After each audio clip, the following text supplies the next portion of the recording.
ఈ దినమున కొద్ది నిమిషాలు దేవుని మాటలు మనం ధ్యానం చేద్దాం. అందరూ ప్రార్థనాపూర్వకంగా ఉండి ప్రభు మాటలు ఆలకించాలని మనవి చేస్తూ ఉన్నాను. సంతోషంగా ఉన్న వారందరూ చేతులెత్తి ఒకసారి గట్టిగా స్తోత్రం చెప్పండి. గంభీరంగా స్తోత్రం చెల్లించండి. హల్లెలూయా. మంచిది ప్రియులారా, ఈ సమయంలో దేవుని వాక్యాన్ని మనం చదువుకుందాం. మత్తయి రాసిన సువార్త మనందరికీ పరిచయమైన వాక్య భాగమే. మత్తయి రాసిన సువార్త 28వ అధ్యాయం.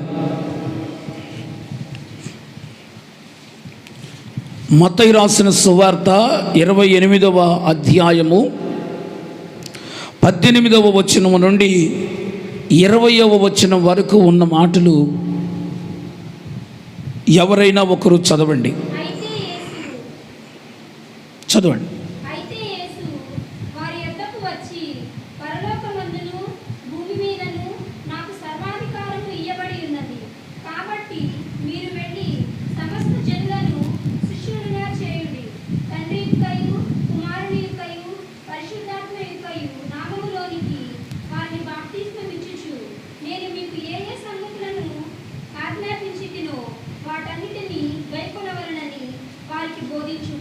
ఇదిగో నేను యుగ సమాప్తి వరకు సదాకాలము మీతో కూడా ఉన్నానని వారితో చెప్పాను.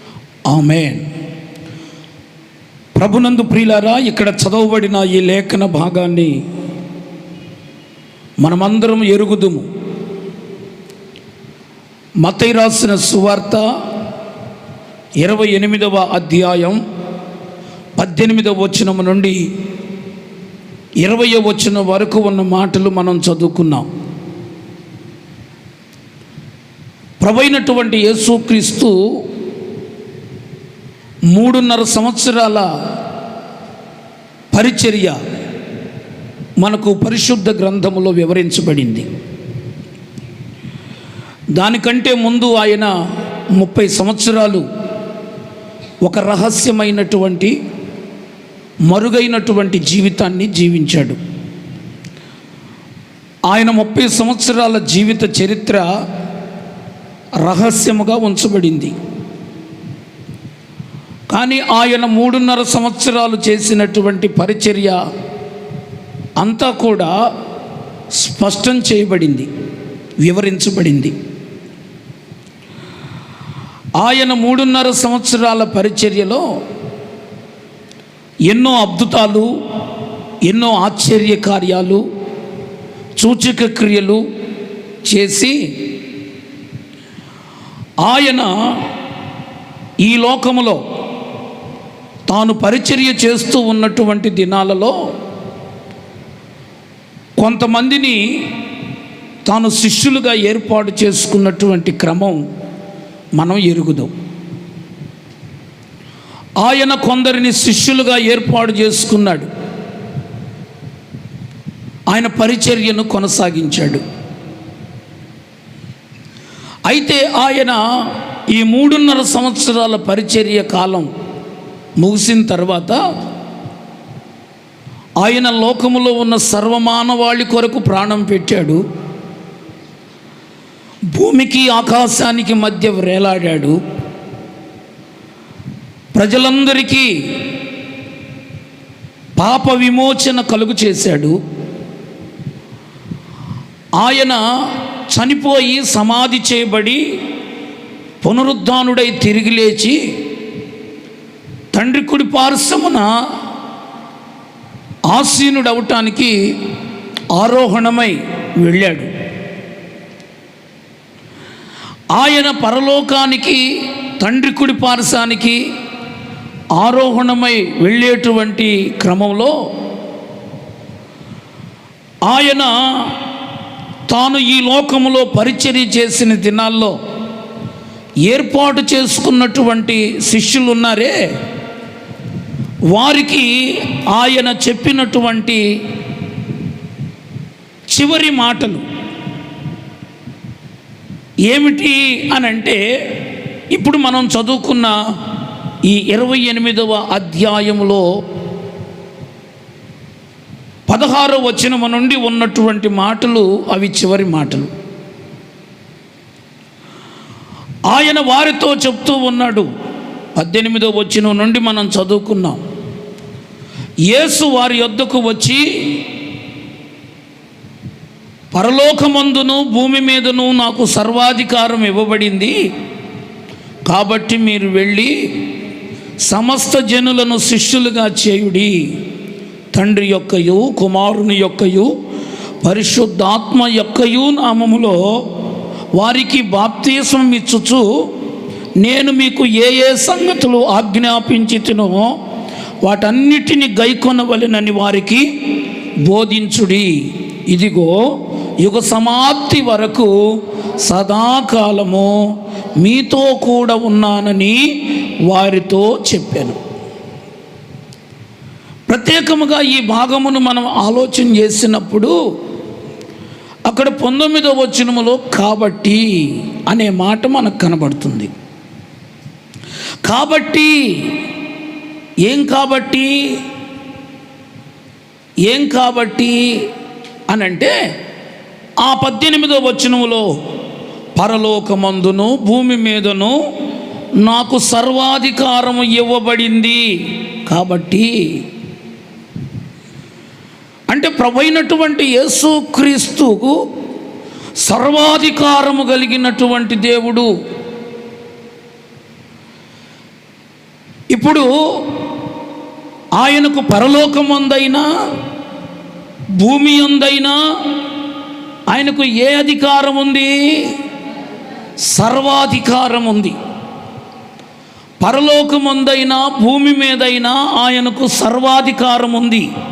కాబట్టి ఇప్పుడు ఈ యొక్క నామాన్ని, సర్వాధికారము కలిగినటువంటి నామాన్ని చేతబట్టుకొని సర్వాధికారము కలిగిన నామాన్ని మీరు చేపట్టి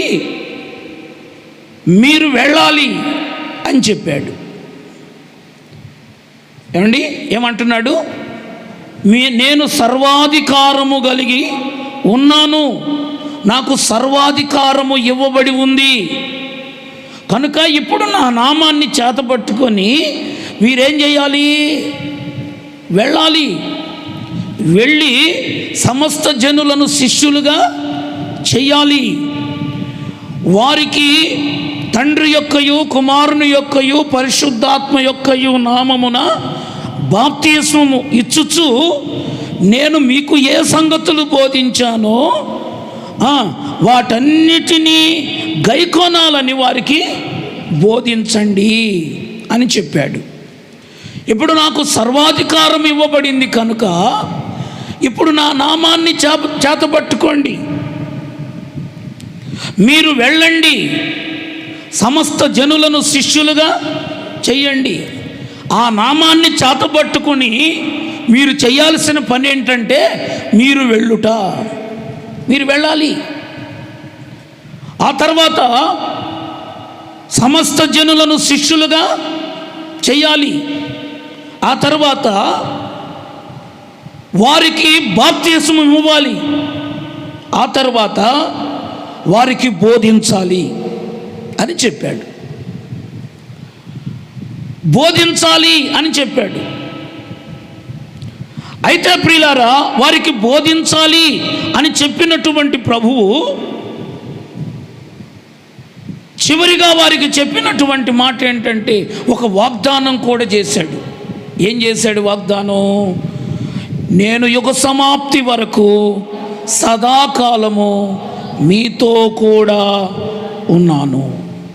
సదాకాలము, యుగ సమాప్తి వరకు నేను మీతో కూడా ఉన్నాను, మీతో ఉంటాను నేను అని చెప్పి అక్కడ కూడి ఉన్నటువంటి శిష్యులైనటువంటి వారికి చెప్పాడు.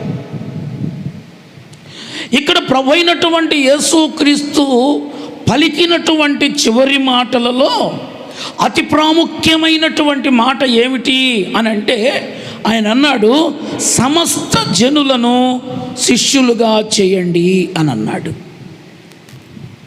ఏం చేయమన్నాడు? సమస్త జనులను నాకు శిష్యులుగా చేయండి. ఈ రోజున ఈ ఉపవాస దినాల్లో ప్రత్యేకంగా నేను చెప్పాలనుకుంటున్నటువంటి విషయం ఏమిటి అని అంటే, శిష్యులనుగా చేయుట. శిష్యులను గూర్చి కొన్ని విషయాలు మీతో నేను పంచుకోవాలని ఇష్టపడుతున్నాను. ఈ రోజున శిష్యులనుగా చేయమని ప్రభువు చెప్పాడు. నేటి దినాల్లో శిష్యులు అనేటువంటి మాట వినబడటం లేదు. డిసైబుల్స్ అనేటువంటి మాట మనకు కనుమరుగైపోయింది. విశ్వాసులు అనేటువంటి మాటే మనకు ఎక్కువ వినబడుతుంది. బిలీవర్స్ అనేటువంటి మాటే మనకు ఎక్కువ వినబడుతుంది. ఈ రోజున బిలీవర్స్ అనేటువంటి మాట మోడర్న్ టర్మ్, డిసేబుల్స్ అనేటువంటి మాట క్లాసికల్ టర్మ్. ఈ రోజున ఈ పదాలను మనం ఆలోచన చేస్తే విశ్వాసులు అనే మాటలే మనకి ఎక్కువ వినబడుతున్నాయి. సంఘాల్లో ఎవరుంటున్నారు అంటే విశ్వాసులే ఉంటున్నారు, శిష్యులు ఉండటం లేదు. కానీ ప్రభువైనటువంటి యేసుక్రీస్తు ఈ భూమి మీద ఉన్నప్పుడు ఆయన శిష్యులను తయారు చేశాడు. ఆయన వెళ్ళిన తర్వాత కూడా శిష్యులనే సమస్త జనులను శిష్యులుగా చేయమని చెప్పాడు. అదే కదా, ఆయన ఈ భూమి మీద ఉన్నప్పుడు శిష్యులను చేశాడు. ఆ తర్వాత ఆయన శిష్యులను చెయ్యమని చెప్పాడు. ప్రభువైనటువంటి యేసుక్రీస్తు కోరుకునేది ఎవరిని అనంటే విశ్వాసులను కాదు, శిష్యులను కోరుకుంటున్నాడు. ఆయన శిష్యులను తయారు చేయాలని ఇష్టపడుతూ ఉన్నాడు. ఆదిమ సంఘంలో, ఆదిమ కాలంలో శిష్యులు అనబడిన వారే క్రైస్తవులు అనబడ్డారు. శిష్యులు అనబడిన వారే క్రైస్తవులు. ఒక వ్యక్తి శిష్యుడు కాకపోతే ఆ వ్యక్తి క్రైస్తవుడు కాలేడు. ఆ వ్యక్తి శిష్యుడు కాకపోతే ఆ వ్యక్తి క్రైస్తవుడు కాలేడు. ఈ రోజున ప్రభువు కోరుకుంటుంది ఎవరిని అని అంటే బిలీవర్స్ని కాదు, డిసైబుల్స్, శిష్యులను కోరుకుంటున్నాడు. అదే తన శిష్యులకు ఆజ్ఞాపించాడు. తాను కూడా శిష్యులనే తయారు చేశాడు. తన శిష్యులను కూడా శిష్యులనే తయారు చేయమని చెప్పాడు. సర్వలోకానికి వెళ్ళి సర్వ సృష్టికి సువార్తను ప్రకటించి సమస్త జనులను నాకు శిష్యులుగా చేయండి అని అన్నాడు. అంటే ఇప్పుడు ప్రభువు కోరుకుంటుంది ఎవరిని? ప్రభువుకు ఎవరు కావాలి? విశ్వాసులు కాదు, ప్రభువుకు శిష్యులు కావాలి. ప్రభువు శిష్యులనే కోరుకుంటున్నాడు. ఎందుకని ప్రభు అయినటువంటి యేసుక్రీస్తు శిష్యులకంత ప్రాధాన్యత ఇచ్చాడు? విశ్వాసులుగా ఉండాలి, విశ్వాసులను తయారు చేయాలి అని దేవుడు ఎందుకు చెప్పలేదు? శిష్యుల్నే ఎందుకు చేయమన్నాడు? ఈ దినాన మనం గమనించాల్సిన విషయం ఏంటంటే చాలా సంగతులు ఉన్నాయి. నేను అన్నీ చెప్పను, ఒక్క మాట చెప్పి నేను ఈరోజు సమయం అయిపోయింది కనుక నా మాటలు ముగిస్తా. ప్రభువైనటువంటి యేసుక్రీస్తు శిష్యుల్ని చేయమన్నాడు, విశ్వాసులను చేయమనలేదు. ఎందుకని? విశ్వాసికి శిష్యునికి ఉన్నటువంటి వ్యత్యాసం ఏంటి? వాళ్ళిద్దరి మధ్య ఉన్న తారతమ్యాలు ఏమిటో ఈ ఉపవాస దినాల్లో మనం నేర్చుకోబోతున్నాం. శిష్యులకి విశ్వాసులకి ఉన్నటువంటి వ్యత్యాసాలు ఏంటో మనం నేర్చుకోబోతున్నాం. వారిద్దరి మధ్య ఉన్న తారతమ్యాలు ఏంటో మనం తెలుసుకోబోతున్నాం. అయితే ఈ తారతమ్యాలలో నేను మొదటిగా ఒక మాట చెప్పి నా మాటలు ముగిస్తాను. దేవుని చిత్తం అయితే రేపటి దినాన్ని ధ్యానం చేద్దాం. ఇక్కడ ప్రభువైనటువంటి యేసు క్రీస్తు విశ్వాసులను కోరుకోలేదు, శిష్యుల్ని కోరుకున్నాడు. దానికి కారణం ఏంటి? విశ్వాసికి శిష్యునికి ఉన్నటువంటి తారతమ్యం ఏమిటి అనే విషయాన్ని మనం ఒకసారి ఆలోచన చేస్తే, విశ్వాసి యేసును రక్షకునిగా నమ్ముతాడు. యేసును రక్షకునిగా నమ్ముతాడు. కానీ తనను తాను సంతోషపరుచుకునే జీవితాన్ని జీవిస్తాడు. విశ్వాసి యేసును రక్షకునిగా అంగీకరిస్తాడు, కానీ తనను తాను సంతోషపరుచుకునే జీవితాన్ని జీవిస్తాడు. ఇది విశ్వాసి యొక్క అనుభవం. మరి శిష్యుని యొక్క విధానం ఎలా ఉంటుంది?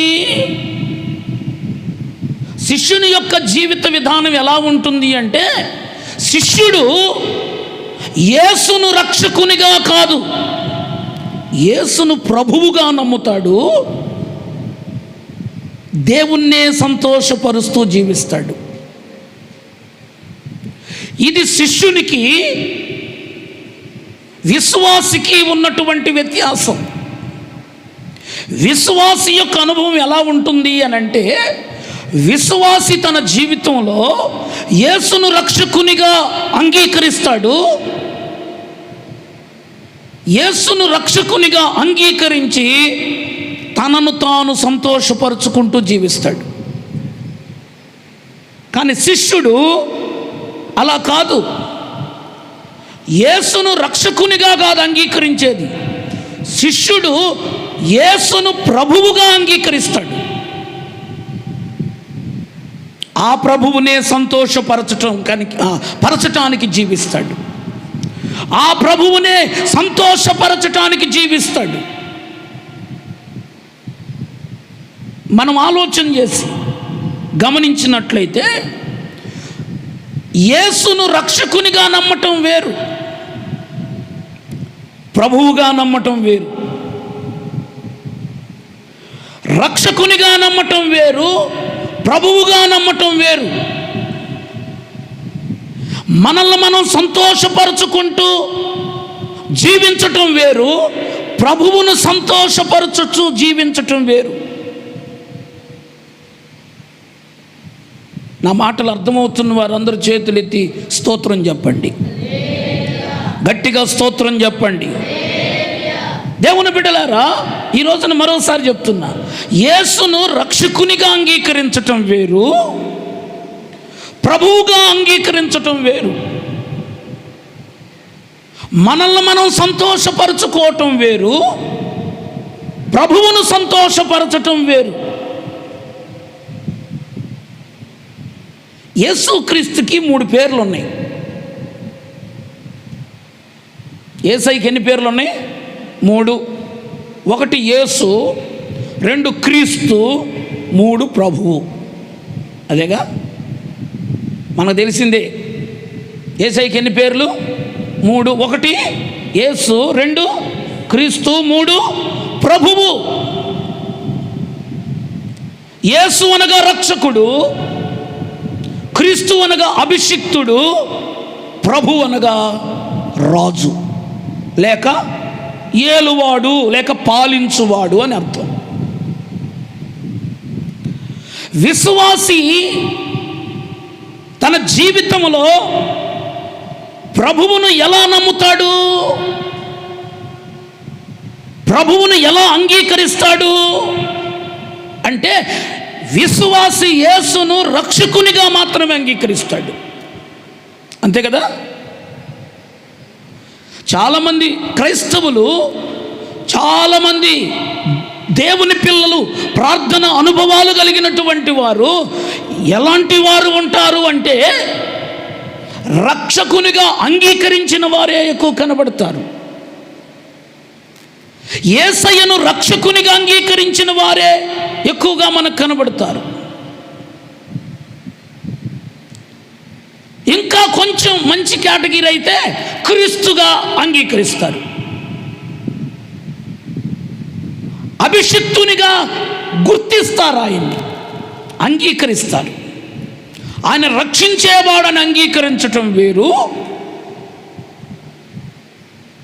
ఆయన అభిషిక్తునిగా అంగీకరించటం వేరు. చెప్పండి, ఆయనను ప్రభువుగా అంగీకరించటం వేరు, ఏలువానిగా అంగీకరించటం వేరు. ప్రభువైనటువంటి యేసుక్రీస్తును చాలామంది రక్షకునిగా అంగీకరిస్తారు. చాలామంది అనేదానికంటే కూడా 100% అనుకోవచ్చు, లేకపోతే 80% అనుకోవచ్చు. యేసయ్యను రక్షకునిగా అంగీకరించటమే, అంతవరకే వారి జీవితం ముగించబడుతుంది, అంతవరకే వారి ఆత్మీయ జీవితం కొనసాగించబడుతుంది. యేసయ్యను కేవలం రక్షకునిగా మాత్రమే అంగీకరించే అనుభవం, అనగా యేసుగా మాత్రమే తెలుసు వారికి. క్రీస్తు దాకా కూడా రారు, ఎవరో రేరుగా వస్తారు క్రీస్తు దగ్గరికి. సర్వ సమస్తము చేయగలిగిన వాడు ఆయన, అభిషిక్తుడు. ఆయనకు అసాధ్యమైంది ఏది లేదు అనే దాని దగ్గరికే వస్తారు. కానీ ఈ రోజున ఆత్మీయులైనటువంటి వారు, శిష్యులైనటువంటి వారు ఆ కేటగిరీలో ఉండరు. ఏ కేటగిరీకి వస్తారు వారు అంటే ప్రభువును అంగీకరిస్తారు, అంగీకరించి వారు తమ జీవితంలో ఆయన అధికారానికి ఒప్పుకునేవారుగా ఉంటారు. చేతులెత్తి స్తోత్రం చెప్పండి, గట్టిగా స్తోత్రం చెప్పండి. రక్షకునిగా అంగీకరించటం వేరు, ఆయన అధికారానికి ఒప్పుకోవటం వేరు. రక్షకునిగా అంగీకరించటం వేరు, ఆయన అధికారము క్రిందకు రావటం వేరు.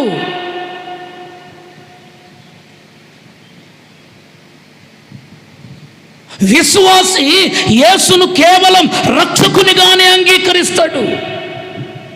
కానీ శిష్యుడు తన జీవితంలో యేసయ్య అధికారము క్రిందకు వస్తాడు. యేసయ్య అధికారము క్రిందకు వస్తాడు. ఈ రోజున జ్ఞాపకం చేస్తున్నాను, ఈ రోజున ప్రభు అందుకే అంటున్నాడు, తండ్రి చిత్తం చేయకుండా ఏమో కొండ మీద ప్రసంగంలో ఏమన్నాడు ఆయన, ప్రభువా ప్రభు అని నన్ను పిలుస్తున్నారు, తండ్రి చిత్తం చేయకుండా ప్రభువా ప్రభు అని పిలిచేవాడు నాకెందుకు?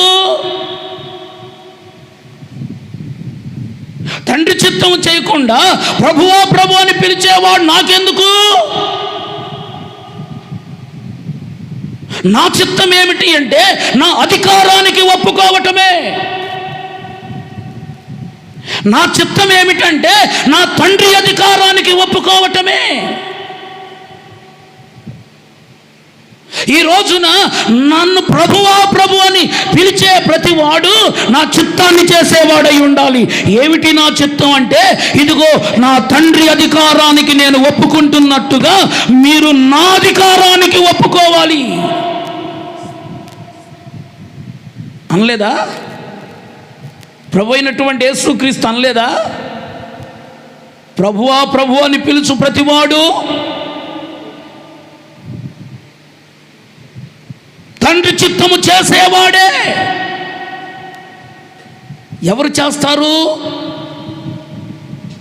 ఎవరు ఆయన అధికారానికి ఒప్పుకుంటారు? శిష్యుడే. ఇది చేయగలిగిన వాడు శిష్యుడే. రక్షకునిగా ప్రభువును అంగీకరించి పాపక్షమాపణ పొందుతారు, కానీ వారి హృదయాలలో ప్రభువుగా ప్రతిష్ఠించుకోరు. ఆయన అధికారము క్రిందకు రారు. రక్షకునిగా క్రీస్తును అంగీకరించి ఇదిగో పాపక్షమాపణ పొంది మీ జీవితంలో క్రీస్తును ప్రభువుగా అంగీకరించకపోతే దాని వలన ప్రయోజనం ఏముంది? ప్రయోజనం ఉందా? ప్రయోజనం లేదే. అందుకే యేసయ్య అన్నాడు, ఇదిగో నాకు విశ్వాసుల జీవితాలు ఇలాగుంటాయి కనుక నాకు విశ్వాసులు కాదు కావలసింది, శిష్యులను తయారు చేయండి. యేసయ్యకి ఎవరు కావాలట? చెప్పండి అమ్మా, అందరు చెప్పండి, ఎవరు కావాలట యేసయ్యకి? శిష్యులు కావాలి. మీరు వెళ్ళి సమస్త జనులను శిష్యులుగా చేయండి. ఎందుకు అనంటే ఇదిగో బిలీవర్స్ అయితే వారి జీవితంలో ప్రభువును రక్షకునిగా అంగీకరించి వారి జీవితంలో వారి బ్రతుకులో రక్షకునిగా నమ్మి పాపక్షమాపణ పొంది వారి జీవితాలు అంతటితో ఆగిపోతాయి. కానీ శిష్యుడైతే ప్రభువుగా అంగీకరించి సర్వాధికారం లేక ప్రభుత్వము క్రిందకి సర్వాధికారి అయిన ప్రభు అయినటువంటి యేసుక్రీస్తు యొక్క ప్రభుత్వం క్రిందకి వస్తాడు. ఇది శిష్యుని జీవితం. నన్ను ప్రభువే ఏలాలి, నా ఆత్మీయ జీవితాన్ని ప్రభువే ఏలాలి, ఆయనే నన్ను పాలించాలి, ఆయన అధికారము క్రిందే నేను ఉండాలి, నా జీవితంలో ఏది చేసినా ఆయన చిత్తము చొప్పునే జరగాలి, ఆయనే నన్ను నడిపించాలి అని కోరుకునేవాడు ఎవడు? శిష్యుడే. శిష్యుడే. ఇలాంటి స్థితిని మన జీవితంలో సంపాదించుకోవటానికి దేవుడు కోరుకుంటున్నాడు.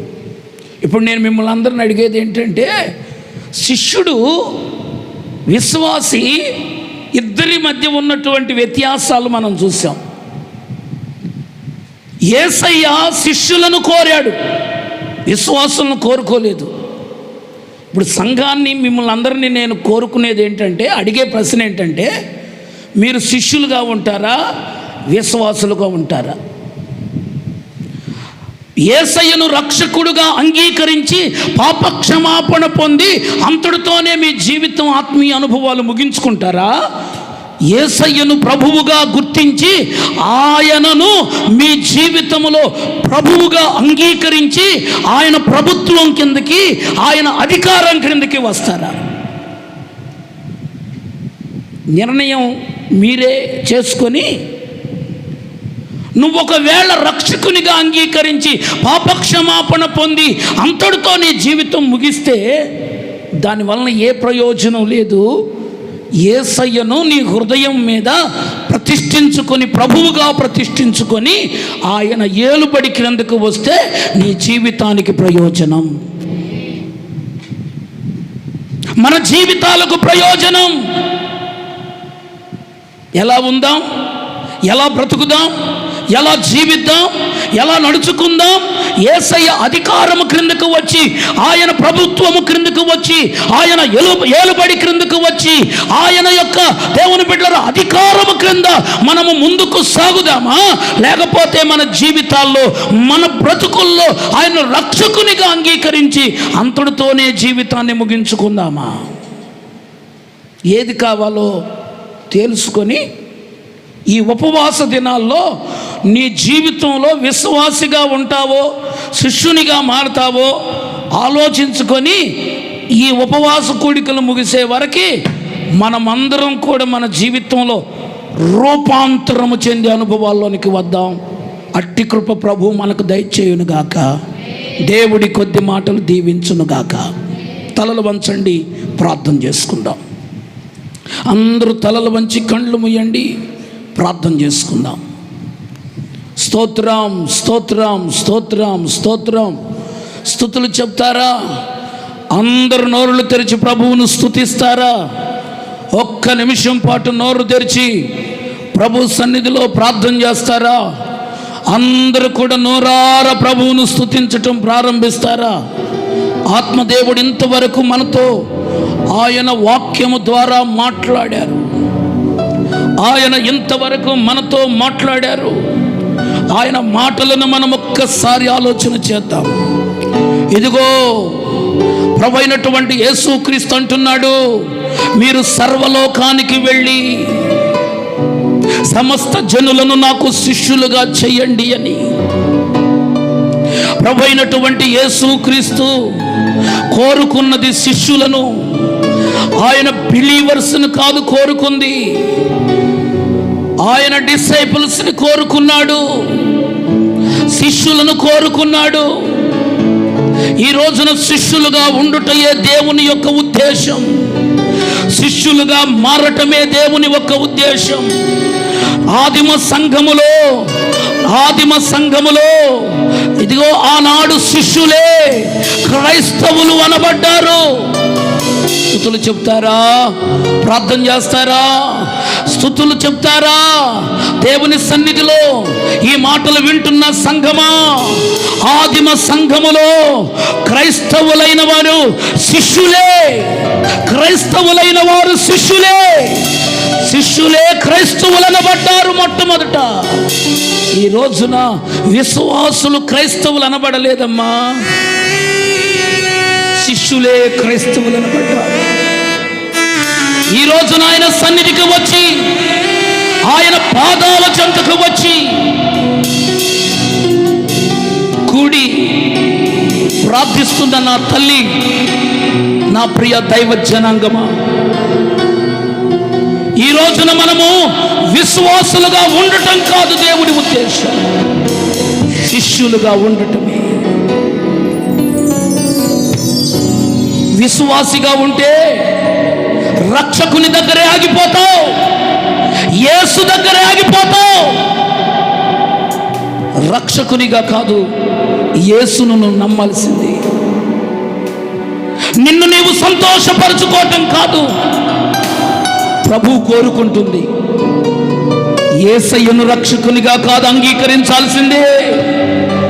యేసయ్యను ప్రభువుగా హృదయాలలో ప్రతిష్ఠించుకోవాలి. ప్రభువును సంతోషపరచాలి.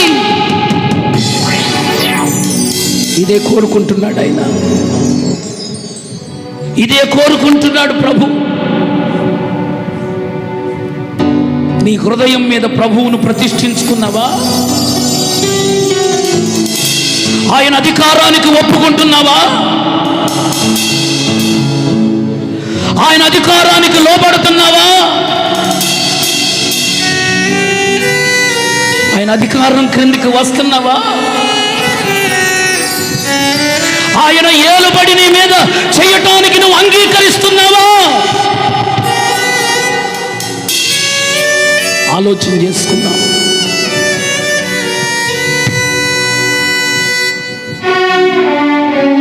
మా జీవితంలో మేము నిన్ను ప్రభువుగా ప్రతిష్ఠించుకుంటాం, మీ అధికారానికి ఒప్పుకుంటాం, మీ ఏలుబడి క్రిందకు మేము వస్తాం. ఇదిగో మేము విశ్వాసులంగా కాదు శిష్యులముగా మారతాం అని తీర్మానం చేసుకుంటే, అలాంటి తీర్మానాల్లోనికి నువ్వు వస్తే చేతులెత్తి ప్రభుకు స్తోత్రం చెప్పు ఒకసారి. నేను శిష్యునిగా మారుతానయ్యా, నేను శిష్యునిగా మారుతానయ్యా. బిలీవర్గా కాదు నేను ఉండాల్సింది, డిసైపుల్గా ఉంటాను.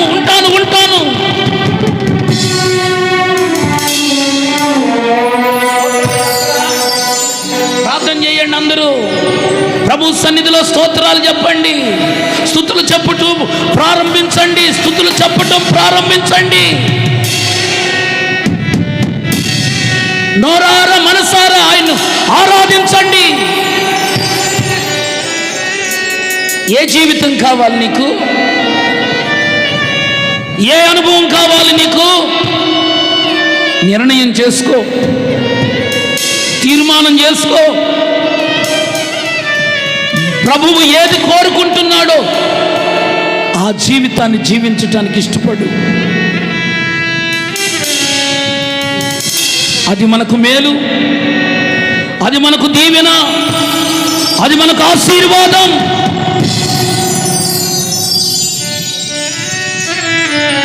తీర్మానం చేసుకుందాం. ఆయన ఈ లోకములో ఉన్నప్పుడు శిష్యులను తయారు చేసుకున్నాడు. తన శిష్యులను కూడా శిష్యుల్నే తయారు చేయమంటున్నాడు. శిష్యులంటే ఆయనకు మక్కువ, శిష్యులనే ఆయన కోరుకుంటున్నాడు. ఆలోచన చేసుకుందాం, ఎలాంటి అనుభవాల్లో ఉన్నాం మనం గమనించుకుందాం, ప్రార్థన చేద్దాం. ప్రేమాస్వరూపివైన తండ్రి, గనుడువైన దేవా, నీ ఘనమైన శ్రేష్టమైన నామానికి స్తోత్రాలు. నీ కృపను బట్టి ఇంతవరకు మీరు మాతో ఉన్నారు. ప్రత్యేకముగా ఈ ఉపవాస దినాల్లో ప్రభా మాతో కూడా మీరుండి ఈ కూడికను జయకరంగా జరిగించినందుకు నీకు స్తోత్రం. ప్రత్యేకంగా పాటల్లో మహిమ తెచ్చుకున్నారు, అలాగే లేఖనాల్లో నుండి మీరు మాతో మాట్లాడారు. ప్రార్థన విజ్ఞాపనలు కూడా మీరు ఆలకించారు. అందుని బట్టి స్తోత్రం.